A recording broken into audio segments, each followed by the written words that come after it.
Voici un moment que je redoute vraiment. J'arrive aux dernières pages de ton journal intime, Laura. Ces pages que tu as écrites la veille de ton suicide. Je me demande bien ce que je vais y trouver.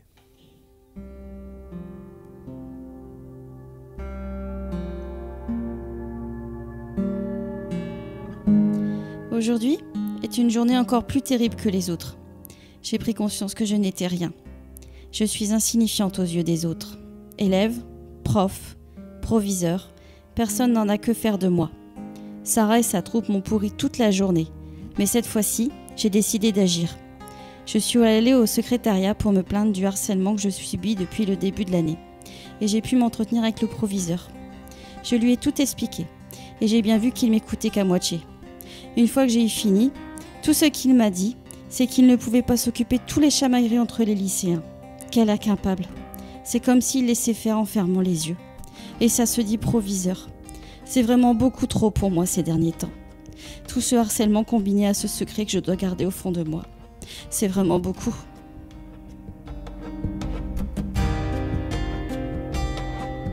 Tu avais un lourd secret, ma Laura. Mais quel est-il ? Je dois pouvoir trouver ça quelque part dans ta chambre. Je me demande bien ce que je vais encore apprendre.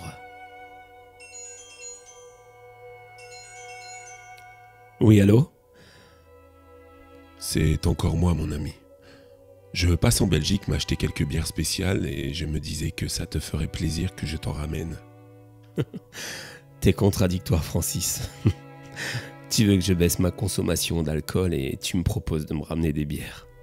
C'est vrai, j'avais pas vu ça comme ça. Bon, je suppose que c'est non du coup. Pour les bières, oui. Mais si tu veux passer me voir, n'hésite pas. Appelle juste avant. Ok, merci, c'est gentil. Tu sais, elle me manque aussi. Je sais. Merci encore pour ton soutien. Et à bientôt. Francis est vraiment adorable avec moi. Il adorait sa nièce. Je me demande s'il cautionnerait ce que je suis en train de faire. Mais je pense que oui. Ceci dit, je préfère ne pas en parler. Bon, alors, j'en étais où ? Ah oui, ce secret. Alors, comment savoir où le trouver ? Je vais aller fouiller un peu dans sa chambre. Voilà. Hormis ce petit coffre fermé à clé, eh bien, j'ai retourné tout et je n'ai rien trouvé d'autre. Je pense que ça doit être là-dedans. Je vais devoir forcer ce coffre car je n'ai pas trouvé les clés. Voyons voir ça, si je peux réussir à l'ouvrir. Voilà. Je crois qu'effectivement j'ai trouvé. Un petit carnet de notes. C'est sûrement là que tu as caché ton lourd secret, ma Laura.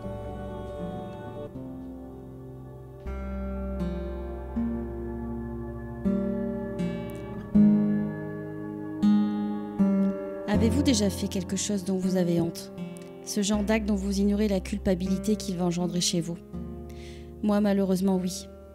Il est venu cet après-midi me chercher dans sa jolie décapotable et m'a promis de m'emmener manger une glace. Il a tenu sa promesse d'ailleurs. J'étais contente d'être avec lui, car c'est un bel homme, même s'il est beaucoup plus âgé que moi. C'est tellement valorisant pour moi qu'un homme de cette trempe s'intéresse à moi. Je suis si invisible habituellement. D'ailleurs, c'est sûrement pour ça que j'ai accepté de le voir. J'ai toujours remarqué que je lui faisais de l'effet, même quand j'étais plus jeune. Je sais pourtant que c'est mal, notamment pour sa femme. Mais pour une fois que j'attirais un homme, que j'ai l'impression d'exister. Après avoir dégusté cette glace, il m'a emmené près d'un bois, dans un endroit isolé. Son regard a étrangement changé à ce moment-là. J'ai vu qu'il me désirait, et j'ai pris peur. Il a voulu m'embrasser. Je me suis reculée. Il m'a dit que c'était pour moi qu'il faisait ça, qu'il allait m'aider à être une femme, et que cette aide me donnerait de l'assurance pour séduire Quentin. Il m'a expliqué que si je couchais et que je devenais une experte, tous les garçons se battraient pour moi, même Quentin. Il m'a dit qu'il allait tout m'apprendre, que j'avais de la chance qu'un homme comme lui s'occupe de mon éducation sexuelle.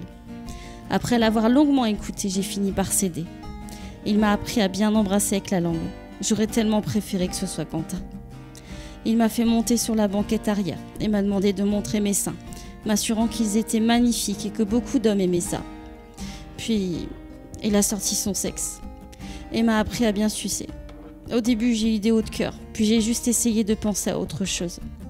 Enfin, il m'a déshabillée et je l'ai senti me pénétrer. J'ai eu un peu mal, mais au début. Puis après, c'était malgré tout agréable, jusqu'à ce que je le vois s'exciter comme un porc sur moi, accélérant ses va-et-vient, en étant beaucoup plus brutal qu'au début. Et ses yeux, son regard, on aurait dit un sadique. J'espère que les hommes ne font pas tous la même tête pendant l'acte.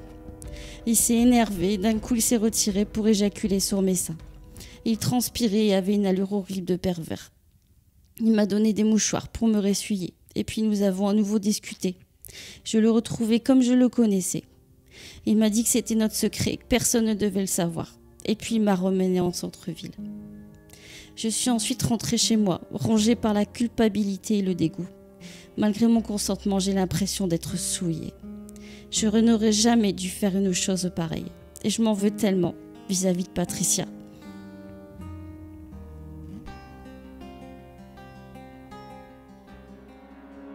Oh putain. Oh putain, c'est pas vrai. Oh, j'ai mis mon portable. Allô? Allô, Francis? Oui, c'est moi. Qu'est-ce qu'il y a? T'as l'air de pas bien aller.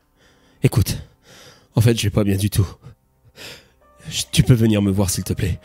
J'ai besoin de parler à quelqu'un, là, tout de suite, là. Oui, ne t'inquiète pas. J'arrive. Juste le temps de faire la route. Je préviens Patricia que je viens m'occuper de toi. Merci, oui.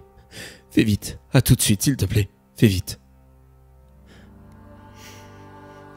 Espèce de pourriture. C'est moi qui vais m'occuper de toi.